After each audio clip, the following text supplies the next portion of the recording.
Betsy Chávez Chino, expresidenta del Consejo de Ministros, para ejercer su derecho de defensa hasta por 20 minutos. Siguiendo el protocolo, obligado por el protocolo, saludo a este Congreso de la República. Quisiera dirigirme a la Presidencia para que se nos permita, en el tiempo de los 20 minutos, la proporción que nosotros tenemos en nuestra teoría de defensa. Queremos preguntar si es posible eso. Adelante, señor. De acuerdo. En segundo término, a la Presidencia también, nosotros guardamos respetos, quienes nos guardan respeto. Yo creo que aquí hay acusadores y acusados. Ellos tienen su teoría de defensa, política, por supuesto. Nosotros también tenemos la nuestra. Mientras no se insulte, mientras no se ofenda, yo creo que podemos tener al menos un esfuerzo en estas alturas de crisis para poder hacer o intentar imitar democracia. Tú primero, Lucho.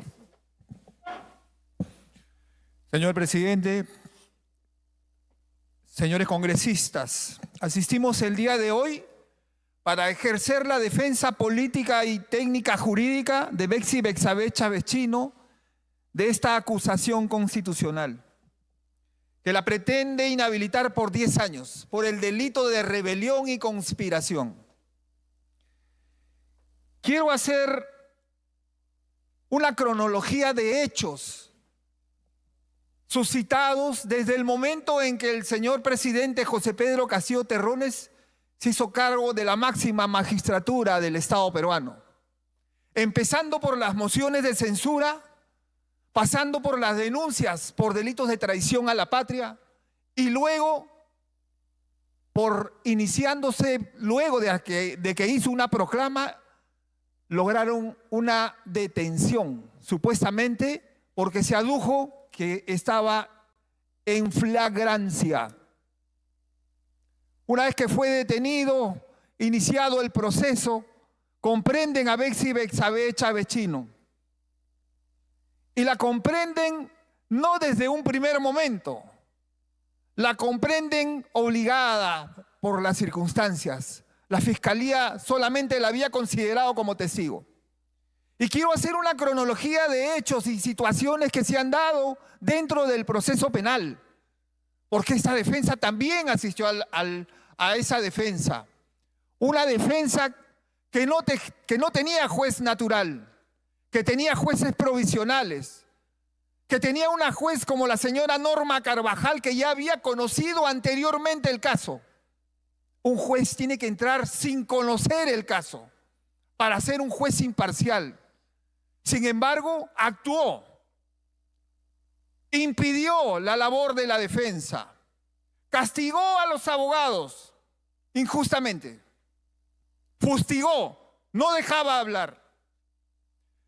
Se siguió el proceso y este juicio, el tribunal le hizo un favor al Ministerio Público, pues se desvinculó del delito de rebelión y lo convirtió en conspiración, a pesar de que el Ministerio Público ya lo había investigado y no había dicho nada sobre ese delito, no encontró elementos. Posteriormente, con esa desvinculación, lograron condenar. Pero lo que logró la defensa fue precisamente eliminar lo que muchos pensaban que iban a lograr, eliminar el delito de rebelión en base a un pronunciamiento, porque jalamos como amicus curiae a Manuel Cancio Meliá, un abogado connotado a nivel mundial, que ha determinado que no solamente no hay delito de rebelión, tampoco hay conspiración. Entonces seguimos. Yo le quiero decir, señores congresistas de la República, que el poder es efímero, ya lo dijo el doctor Torres Caro. El 28 de julio el poder se va a difuminar, se va a terminar. Nada es perenne, todo se acaba. Pero lo más peligroso, señores congresistas, es que esto no acaba acá. Cuando uno agota el derecho nacional, se va a la justicia internacional. se va a la Convención Americana de Derechos Humanos, a la Corte Interamericana de Derechos Humanos. Nosotros estamos seguros que si no encontramos justicia a nivel del Estado peruano, por supuesto que vamos a acudir a la justicia internacional.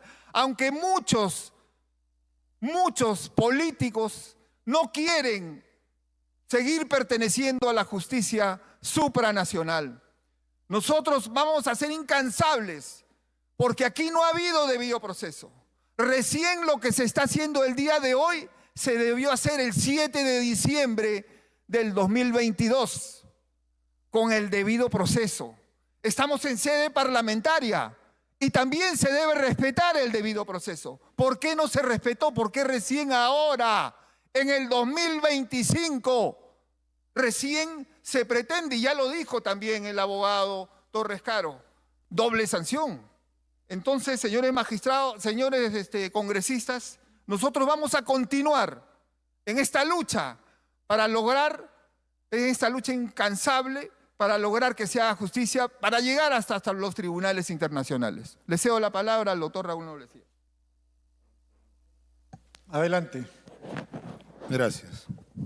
Bueno, lo primero que tengo que hacer, como lo he hecho siempre, es saludar al presidente constitucional de la República, Pedro Castillo Terrones. Ayer estuve con él, una nueva oportunidad.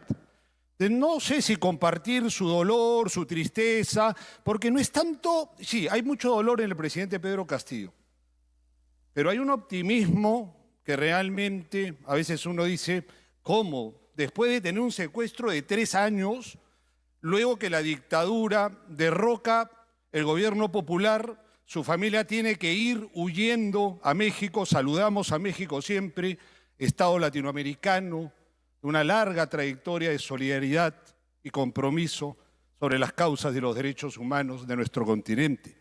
El presidente Pedro Castillo es realmente emocionante la resiliencia, ese estoicismo que tiene, que nos contagia, por supuesto que nos contagia, pues. Porque los que alguna vez hemos comprendido que la democracia no es solamente una cuenta de 5 años, ni siquiera eso en nuestra permanente dictadura se cumple en nuestro país, porque si no, no tendríamos en un periodo de 10 años que debió abarcar 2 presidentes, tenemos 8. Pero esa es la democracia, pues, que siempre nos tratan de demostrar. ¿Y quiénes nos tratan de demostrar esa democracia? Aquellos, no solo que no creen en la democracia o tienen pues unas taras tremendas para entender lo básico de una democracia. Y lo básico de una democracia no es simplemente ir y poner un voto, porque ya lo dije y lo dijimos siempre. Ese voto no es tampoco una vía democrática que constituye poder soberano, sino cuando no le gustan los patrones, cuando de repente es Pedro Castillo, puede ser una mujer campesina, una mujer pues que no comparte la idea colonial de patria, ¿verdad? Entonces, esa democracia ya está en jaque. Y eso mismo le pasó al presidente Pedro Castillo. Al presidente Castillo lo hackearon incluso antes de que asumiera el poder. Antes que asumiera por mandato constitucional y por voto popular, ya era un terruco, un indio, un cholo, su familia pues de costumbres vagas. Es decir, la humillación, el clasismo, el racismo está imperante. Y eso no es algo que es porque ustedes que los quiera hacer sentir mal, señores de la derecha. Yo lo que quiero es saber si es posible hacer una patria, porque ojo, el pueblo, ese pueblo que hoy sufre, y los que hemos sido camaradas, porque yo acá distingo a muchos camaradas que se han vuelto de la derecha por otras razones, no políticas, seguramente de intereses económicos, pero yo les pediría a esos que eran camaradas. En los 90 eran camaradas. En los 90 decían que Fujimori era un desgraciado, un sátrapa, que Fujimori que prácticamente estaba a la altura de Satanás. Y bueno, pobre Satanás para ponerlo a la altura de ese desgraciado. Pero a lo que voy es, esos camaradas, ¿dónde están? Eso es, señor presidente, ese no puede ser. Eso ya son métodos montesinistas. Dejemos de decir, dejemos de decir. Señor abogado, controles, es la última vez que usted en este recinto utiliza ese tipo de términos. La próxima vez será retirado. Siga adelante con su defensa. Pero que no me digan, pues. Eso es faltarle al respeto, creo, en democracia. Pero bueno, ya. Esto se acaba pronto, como dijo también mi colega Caro. A ver, entonces, a lo que yo voy es que, como dice nuestro presidente constitucional, llegó el indio llegó, ¿verdad?, por voto popular, por las reglas de la derecha, por esas reglas que siempre nos han querido acomodar. Señores, democracia es voto, democracia es carnaval, democracia es que si tú tienes más votos ganas, pues. Correcto, a ver, señores de la derecha, correcto. Pero ¿se cumplió esa tesis con el gobierno popular del presidente Pedro Castillo? Yo me pregunto si realmente se cumplió. No se cumplió. Y ni siquiera podemos partir nosotros del golpe de la derecha del 7 de diciembre del 22. Pedro Castillo fue asediado, perseguido, humillado, terruqueado, choleado por aquellos que luego hicieron el golpe de Estado. Entonces, por eso, nuestra crítica y nuestra esperanza, por supuesto, va más allá de lo que ustedes han hecho. Porque ustedes se van a ir, eso es, por favor, ya, se van a ir pronto, faltan algunos meses más, que dicho sea de paso ya son meses que ustedes tratan de hacer un efecto malagua, ¿verdad? Porque lógicamente hay un apetito electoral, pero qué desfachatez, si tengo derecho a decirlo, qué desfachatez para los que han asesinado a 70 hermanos, porque eso no lo inventa Raúl Noblesía, eso está ahí, esperando democracia para que se juzguen a esos asesinos, a esos traidores, a esos vendepatrias, a esos entreguistas. Entonces ustedes se van a ir, ¿y qué va a venir? Va a venir una elección, ¿verdad? ¿Y una elección para qué? Para que luego tengamos que pasar también por la patronal, tengamos que pasar y decir, a ver qué piensa Dionisio Romero, qué piensa Roque Benavides, qué piensan los que tienen todo en nuestra patria, y lo tienen absolutamente todo y el pueblo no tiene absolutamente, ni siquiera tiene el pueblo el derecho a elegir. Ni siquiera le dan al pueblo el derecho a elegir, porque se elige mal y se les da urticaria a los banqueros, entonces hay que eliminarlo, pues. Secuestrado 3 años, Betsy Chávez, gracias a Dios, y hoy hay que recordar el papelón del Ejecutivo, socio del Congreso para el golpe de Estado. Hoy se ha demostrado, y hay que ser también muy correctos en esto, yo soy un antiimperialista y voy a ser toda mi vida como algunos camaradas que están sentados acá y lo eran hace algunos años. Pero bueno, seguimos hablando de otras razones económicas que cambiaron de bando.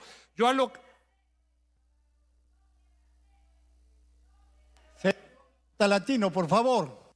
¿Y usted, señor? No sé, ¿cómo es? Allá, ok. Ya, ok. A lo que vamos es lo siguiente. Hoy se ha demostrado que la ley se cumple, ¿verdad? Que la Convención de Caracas, le guste al fascismo o no le guste lo que ha pasado hoy, o lo que ha pasado con Betsy Chávez, se cumple. Gobiernos en donde uno podría tener más que una ojeriza, como los imperialistas norteamericanos, como el loco de Milei y otros más, han tenido que reconocer algo. Señores, esto es así. Ustedes están obligados a darle el salvoconducto a Betsy Chávez. ¿Por qué? Porque Betsy Chávez es una refugiada, una perseguida, es una asilada política. ¿Y quién le ha otorgado a Betsy Chávez ese estatus? Se lo ha otorgado un país libre, soberano, democrático, como es los Estados Unidos de México. Entonces hoy nuestra patria, bueno, no nuestra patria, sino los que tienen secuestrada nuestra patria, con este señor Cela, ha ido no solo a hacer el ridículo, porque el ridículo no importa, ya lo vienen haciendo siempre, pero está quedando demostrado que no somos capaces ni siquiera, la clase política que hoy tiene secuestrada nuestra nación, no es capaz ni siquiera de respetar los acuerdos internacionales. Y esto es que no sé si hablo o los escucho, señor presidente. Pero es que no se puede seguir así, pues, señor presidente. Porque si uno me dice, si el otro dice, si el otro se levanta, no puedo, pues. Ya, pues, pero, señor presidente, yo le pido que usted aplique también el orden, así no le guste mi discurso, con las personas que me quieren silenciar o me quieren insultar. Pero bien, regresando a eso, y hay gente que debe recordar a Mariátegui, como debe recordarse ahí de la Torre. Mariátegui nos decía algo fabuloso. Y que quiero que se entienda bien porque tiene que ver con la proclama que nuestro presidente constitucional leyó el día 7 de diciembre de 2022. minutos antes que la derecha fascista, una nueva oportunidad para derrocar un gobierno constitucional. Solo encontramos la realidad por los caminos de la fantasía. ¿Y cuál es la fantasía? Es el derecho del pueblo de entender la transformación y la revolución en un ideal, en una patria que quiere llegar, ¿verdad? Y tiene que recurrir a esas fantasías hermosas, pero que nada valen si es que la derecha y el fascismo impiden su consecución. Y eso es lo que hicieron con nuestro presidente Pedro Castillo. Y al decir nuestro presidente Pedro Castillo, es decir, al referente más claro de que esta república está fallida, de que esta república necesita, señores, en verdad. Y no se asusten, no vamos por sus clubes, por sus piscinas, por sus jacuzzi, por sus autos de alta gama.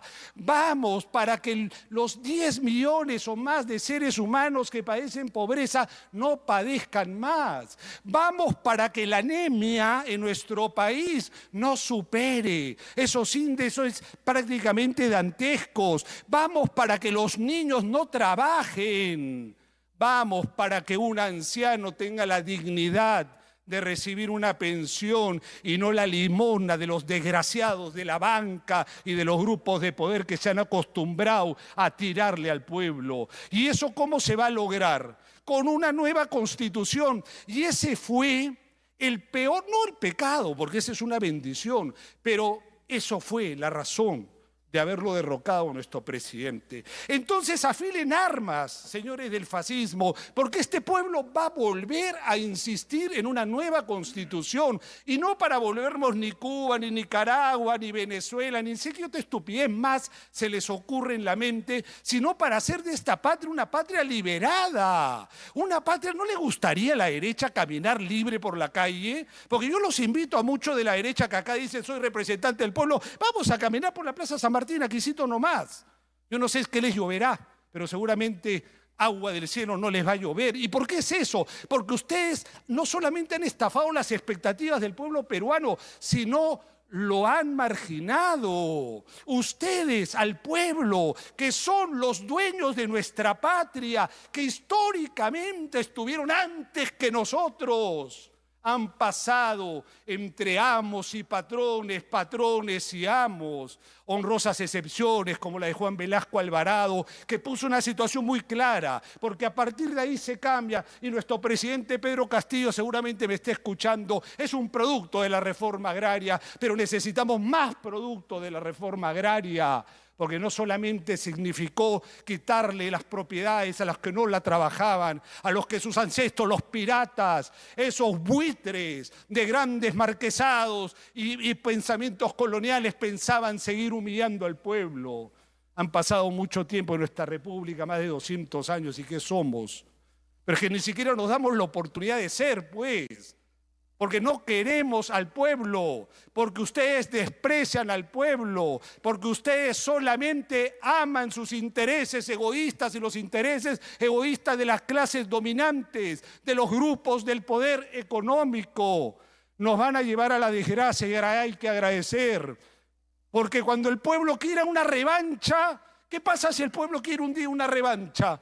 ¿Acaso le podríamos impedir a un pueblo que ha dejado 70 muertos hace poco, cuando la dictadura con la traidora de Dina Boluarte y la traición del Partido Perú Libre también, que se unió a las filas del fascismo? Entonces yo les digo... Señor, está usted insultando a un grupo parlamentario del Congreso, por favor. Yo insulto a todo el Congreso. Retírese, a todo el Congreso.